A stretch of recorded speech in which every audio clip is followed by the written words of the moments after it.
A building structure is considered to fail when it cannot function properly in terms of both serviceability and durability.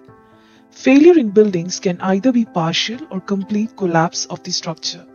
Some can be performance failures or sudden failures due to unexpected loadings like fire, wind, or earthquake.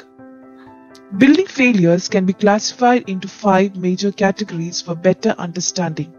They are construction failures, functional failures, structural failures, service life failures, and maintenance failures. Construction failure of building. Construction failures are building failures that occurs when the structure is not constructed in a reasonable, workable manner. This could result in the failure of the building. When the standard building codes are not followed, numerous defects including cracks and deformation occurs. Number 2 is functional failure of the building. Functional failure occurs when the building does not perform the function for which it was built. It can cause a threat to health and safety of the occupants of the building. It is caused due to design errors, manufacturing errors, installation errors, etc. Examples of functional failures are the bad orientation of the building, improper thermal insulation, improper acoustics, inadequate roominess, etc. Number 3 is the structural failure of building. These are failures that are caused due to structural degradation of the structure, resulting in their loss of strength of building elements.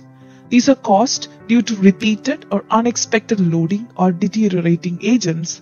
They can be either physical, chemical, or mechanical, that finally would result in excessive deflection of the building.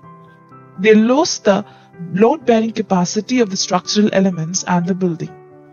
Structural failure starts from initial straining of the building elements, which is followed by excessive straining beyond their yield limit, final formation of cracks, or final deformation of the structure. Number 4 is service failure of building. When the building fails to provide the service for which it was constructed within its service life guaranteed, then the building is said to have a service failure. The service life of a building is the time for the completion of the structure to the time it is no longer usable due to deterioration. Service life failure causes due to accidental overloading or exposure to an aggressive environment for which it was not designed before. Maintenance failure. Every building requires regular and periodic maintenance. Improper and untimed maintenance results in problems like water stagnation, paint peeling, plaster break-off, bacterial growth, loss of reinforcement cover of concrete elements, etc. Maintenance upkeeps the structure in its present condition and arrests future deterioration.